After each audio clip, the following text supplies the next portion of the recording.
The other piece to this, psych perspectives, geofucks, we're still discussing Laverne Cox and the 3-year relationship with the Trump mega supporter.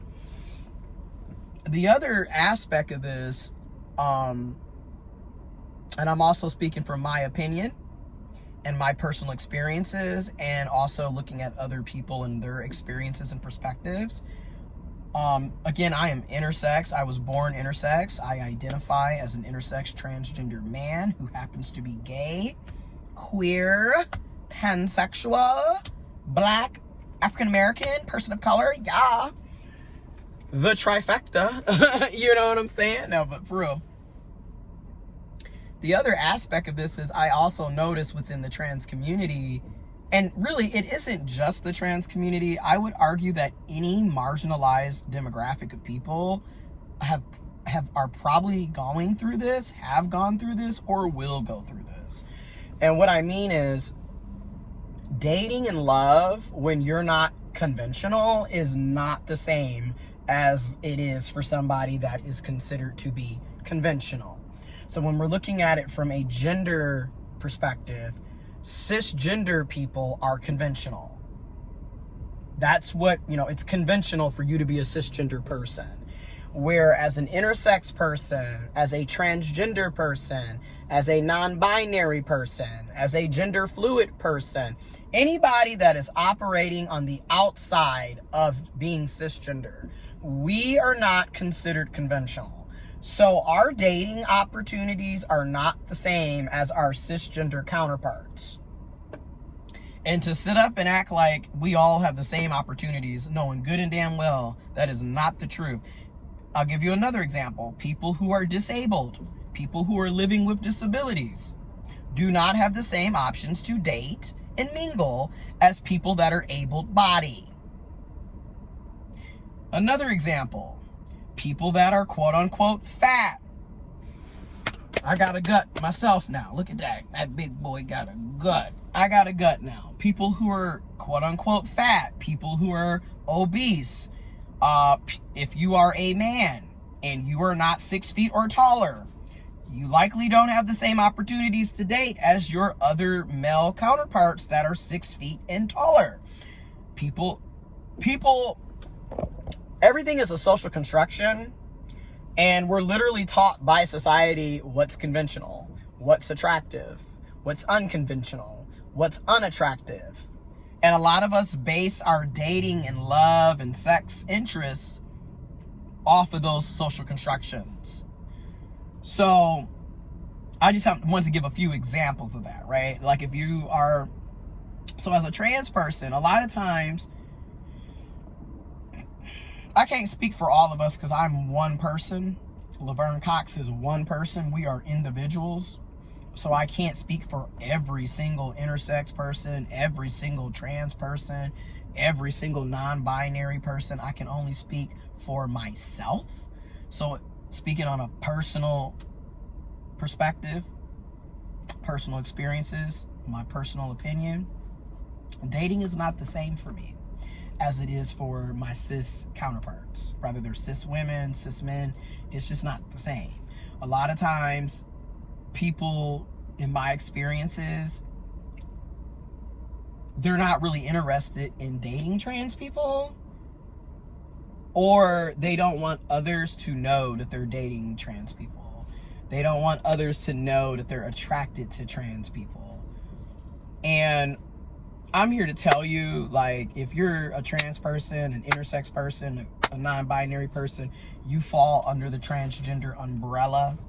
I do not recommend dating cis people who are insecure about their attraction to you, because that will be projected on you every step of the way. This is when you run into people who, they only want to see you at night, never during the day type shit. You know what I'm saying? You're basically the sneaky link that's a secret. Yeah, that part. I'm not saying that cis people haven't been the secret, haven't been the sneaky link, haven't been the side person. This happens to cisgender people too. But when we're looking at it from a collective standpoint, trans people disproportionately are typically kept in the dark when they're dealing with cis people who are ashamed that they're attracted to trans people. A lot of times we are put into the sex department. So like the cis person can really like you, but they're basically sexualizing you and only wanting to deal with you for sex. Because again, do they take you out on dates? Do y'all go on dates? Have you met family? Have you met friends? Do y'all leave the house during the daytime?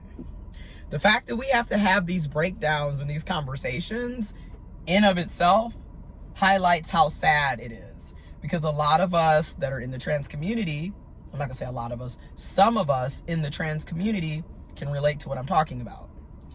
And a person will have all of these insecurities about their attraction to you and then try to make you feel like shit. And that's why I personally don't recommend dating cis people who have these issues, because it's going to be miserable a lot of times. Now, are there cis people out here that are comfortable with their sexuality, comfortable with their gender, not projecting insecurity after insecurity after insecurity onto you because they're attracted to you?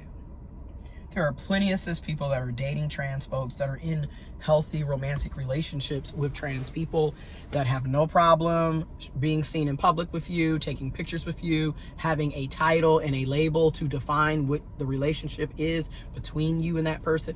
They are out here. They exist. They are thriving. They are around. I see it. I know it. However, that is not everybody's reality. So I say all of this not to defend Laverne Cox and her decision to date a Trump MAGA supporter, but to put it into brief.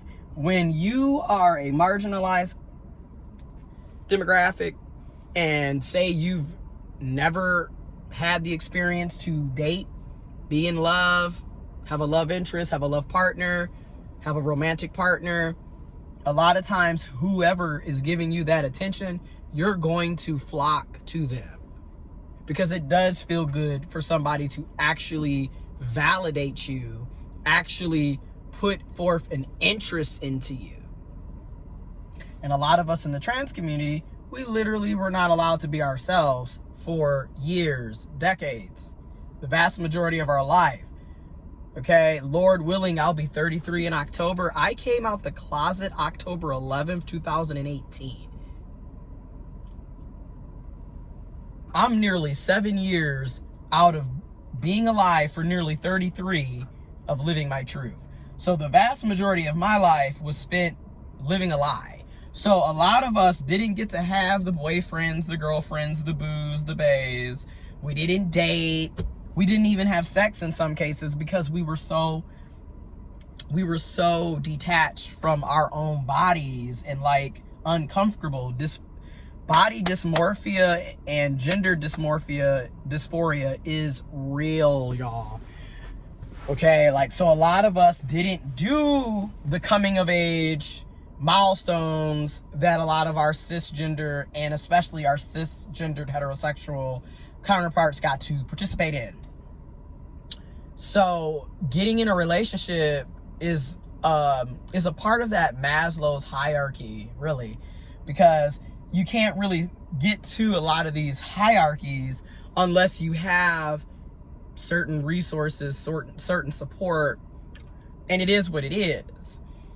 So I can see where Laverne is coming from. I can see, well, you know, he might be closed-minded or he might be a Trump supporter, but he loves me type shit. He invests in me. He focuses on me. He shows up for me. So some people will look at that and be like, well, you know, I don't agree with this, that, and the third, but hey, he loves me. He likes me. He respects me. I get it. I get it. This is why I call it psych perspectives. We're going to look at different perspectives. I get that I'm not going to always agree. You're not going to always agree. We have different lived experiences, lived realities, differences of opinions, etc. That's life. That's what makes us human. That's what makes us diverse. One of the things that makes us diverse. So trust me when I say I get it. I overstand. And at the same time, I also get how you don't realize it, but in my opinion, you're settling just to say you have somebody. And this is why I'm in such a big push to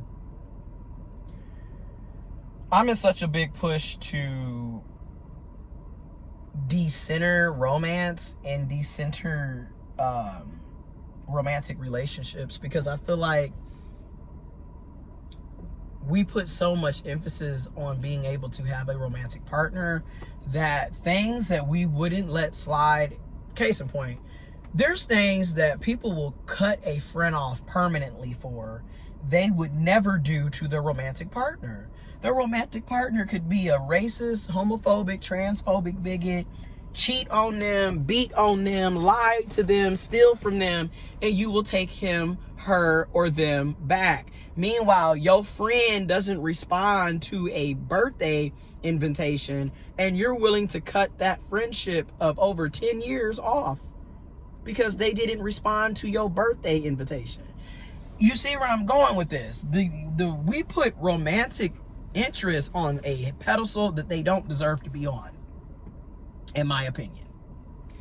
If you would start treating your romantic interest on the same level as you treat your platonic interests, I arguably feel like a lot of our relationships would be healthier, be more fulfilling, be reciprocal, and people would just be, in my opinion, have a healthier sense of reality, and their mental health also, in my opinion, would be better. Because I'm sorry, but boyfriends, girlfriends, husbands, wives, boos, baes, significant others should not be that high of a priority. I mean, we will literally put romance over our own families, hell, over ourselves, and then wonder why you're in these toxic ass relationships, because it's too much emphasis being put on having somebody just for the sake of having somebody, in my opinion. And don't get me wrong, do I want love? Yes. Would I like to have a healthy, loving, romantic relationship? Yes. But I'm not prioritizing that. I've done that for years with that being a focus and didn't get any of that. So that's why I'm like, no, it's just not that serious anymore. If it comes, it comes. Meanwhile, I'm just not in the interest of putting up with shit that I don't have to put up with just to say I got somebody. And I'm not saying that that's what Laverne Cox did or does. However, we got to stop acting like there aren't people out here who will keep taking the cheater back, keep taking somebody that's abusing them back, just so they can say they got a man, they got a woman, they got a person. Meanwhile, you're miserable. Like 80% of the relationship is like living in hell. You get to have 20% of the happy days when that person wants to be on their P's and Q's. But the other 80% of the time, you are arguing, fussing, breaking up, bashing each other, going through hell, falling out, all this chaos and confusion just so you can say you got somebody. And everybody seems to think, not everybody, but a lot of people seem to think that that's the way to go. Me personally, I'm not interested in doing that.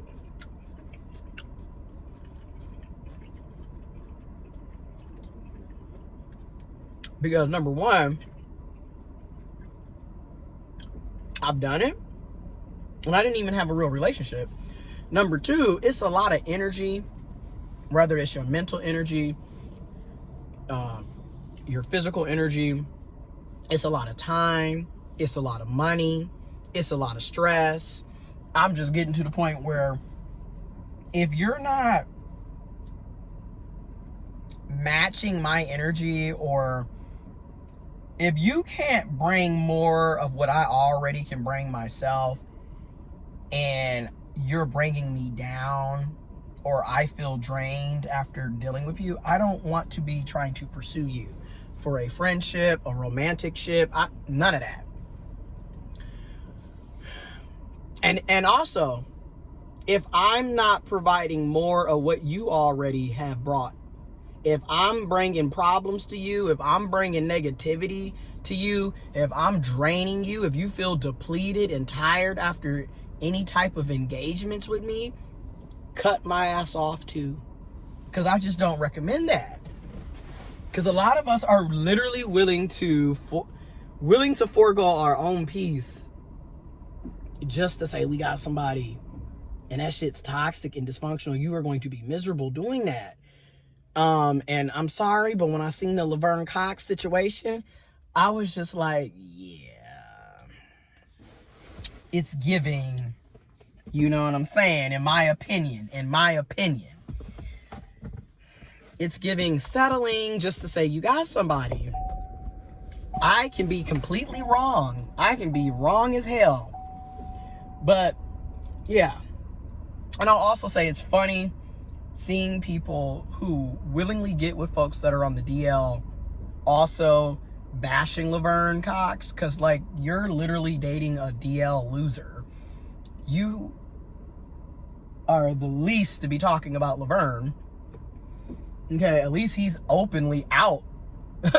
You are dating somebody that's probably in a whole ass relationship lying about being heterosexual, and you are completely settling to be somebody's secret booty call.